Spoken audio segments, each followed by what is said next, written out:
You put me behind the 27 Yankees lineup. You know? Have you ever met Keith Murray? He's famous. Professional, by the way. Anyway, nice to meet everyone from San Diego, and I'm here to represent 3 groups. When I cry, it's not me, it's the microphone. So I'll back up and readjust. 3 groups are very important in Bryce's life, and the one I've labeled the Hawkeye transplant group, and no names will be given, and there's reasons for everything. The other is the fishing and beer club, and the third is the infamous, if they're not over in Polk County Jail, mafia.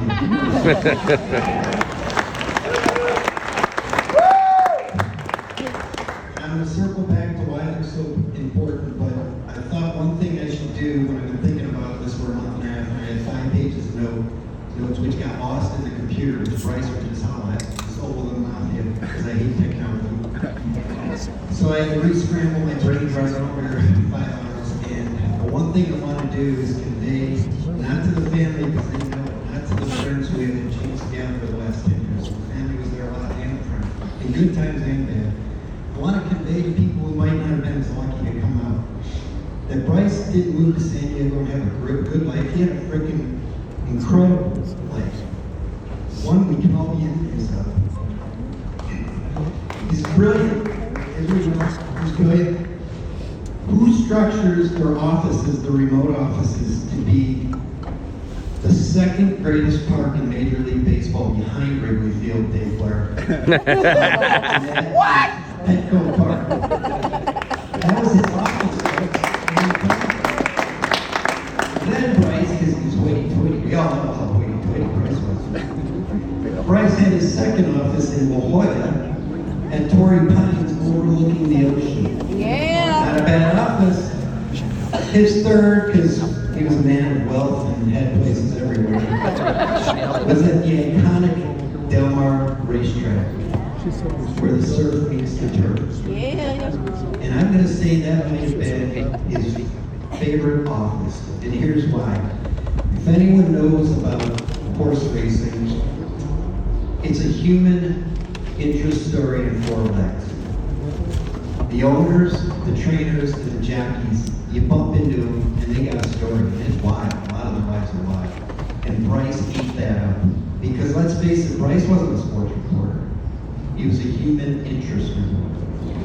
He thrived on it and he loved it. Yeah.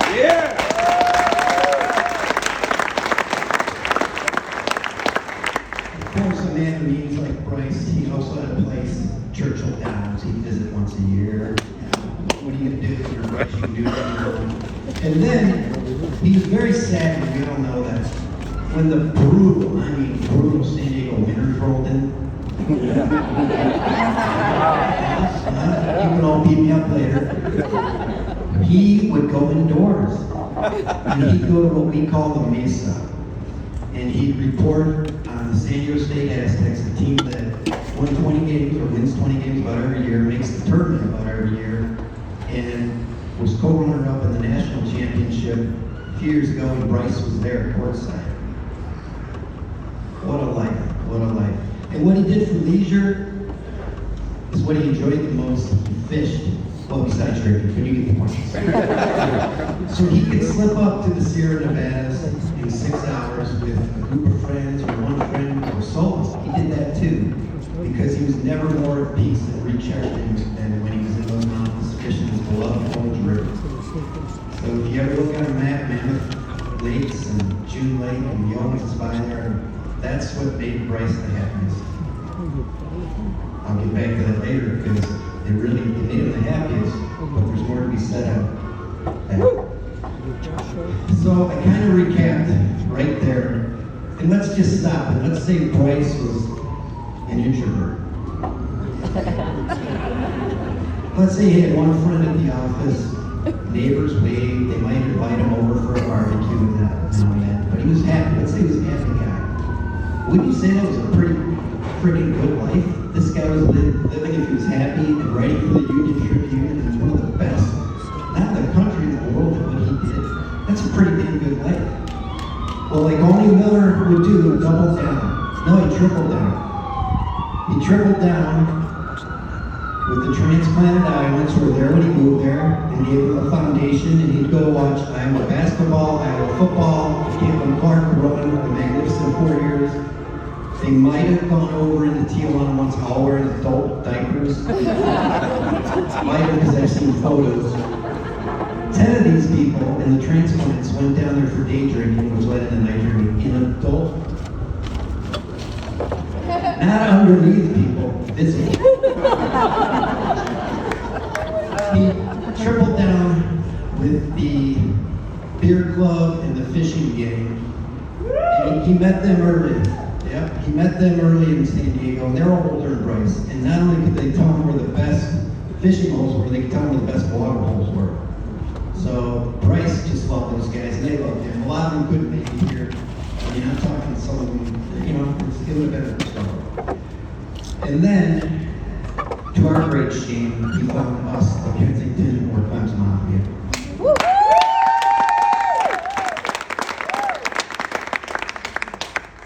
And these are his words, not mine, and he's said them to me, and I think he's repeated them to other people. He moved around a lot in San Diego, and he was trying to find his footing, and what he really said he was trying to find, let me get this right, a walkable neighborhood, a cool bar,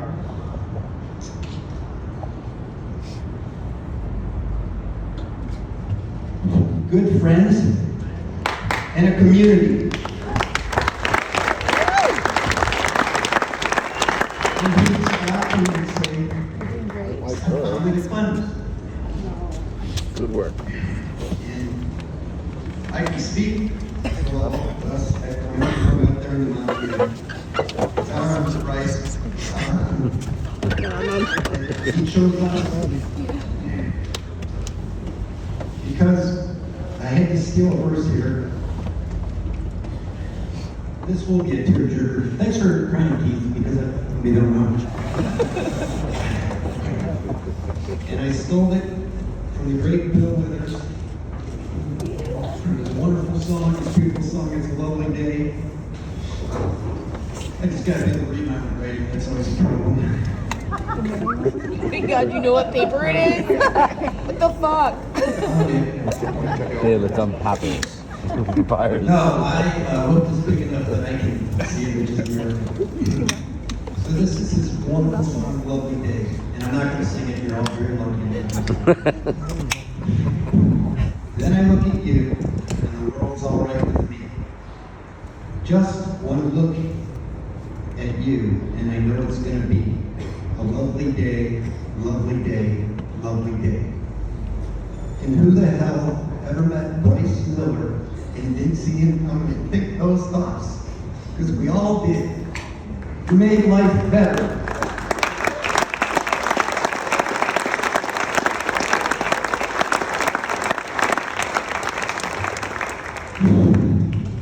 What do I got to keep another hour and a half?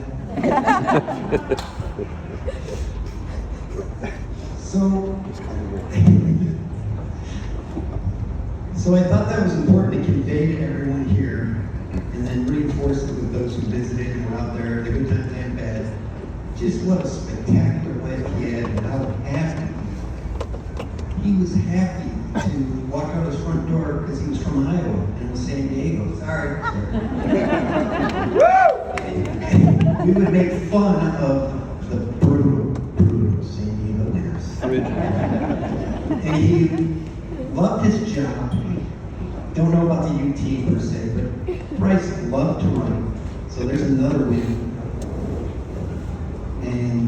But I think cherry on top, well, I think I know, and you got the fish, but the cherry on top was relationships.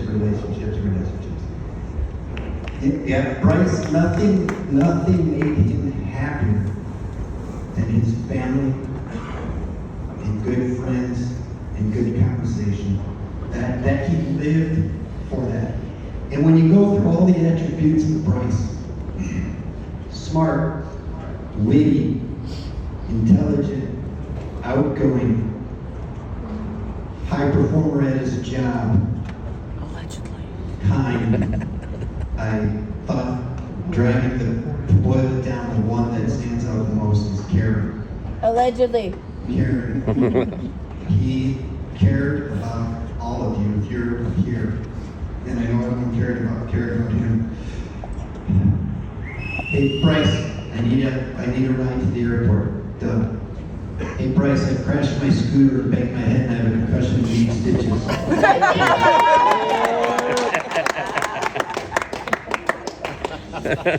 Hey Bryce, my girlfriend is trying to figure out how to interview this job. Oh, I've interviewed a ton of people. I'll talk to her. Hey Bryce, my kid's trying to get into freaking Oxford and he's trying to write his admissions paper. I'll talk to him, I'll work through it, we'll do it. I can go on and on, I know all of you could go on and on. What a generous man he was.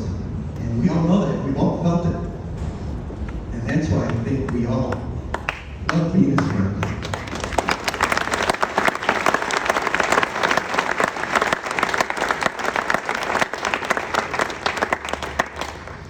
I promise I'll wrap up soon because I can hear Bryce in my head going, you know there's bars here. You know, they have air conditioning, cold beer, sun. That's fucking true, to be honest. That was important to me. I can't tell you how much we loved having you guys out. Good times and bad. The ones who were able to make it, and his family, of course. Mama B, she's all our moms. Mom now, she's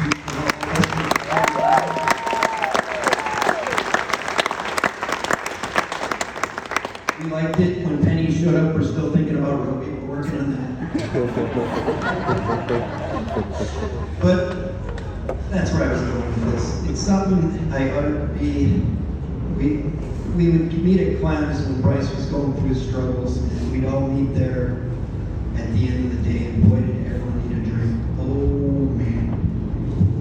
And I said to her one day, as fantastic as your son is at writing and being a reporter, he's even better at making friends and bringing them together. And drinking beer.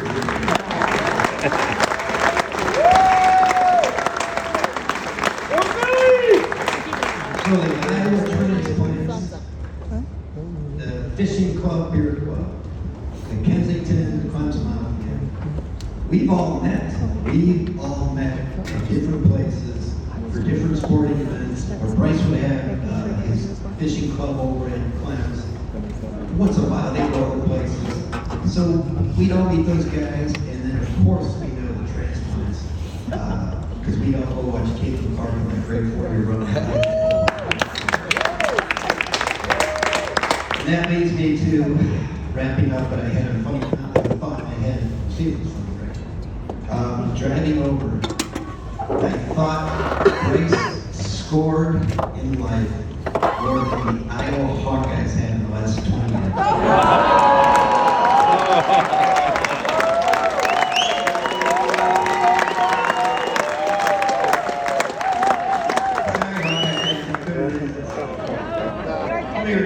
He won 1-1. Bryce did good. So, yeah, Mama B's giving me shit. All right. So Wrap it up. Here we go. To Bryce, Alan Miller, Bam Bam, Brycey, Mittens Miller, Yeah. the Scribe. We love you, we miss you, thank you. Hold that beer up high, hold on. I have a card here from 25 people in San Diego who couldn't make it for the family. And this isn't a condolence card, it says thank you. So thank you, B brothers, Melissa, and all his child friends, cultures. Thank you from the bottom of San Diego's heart for lending us and giving us the time we had with Bryce Miller. Thank you.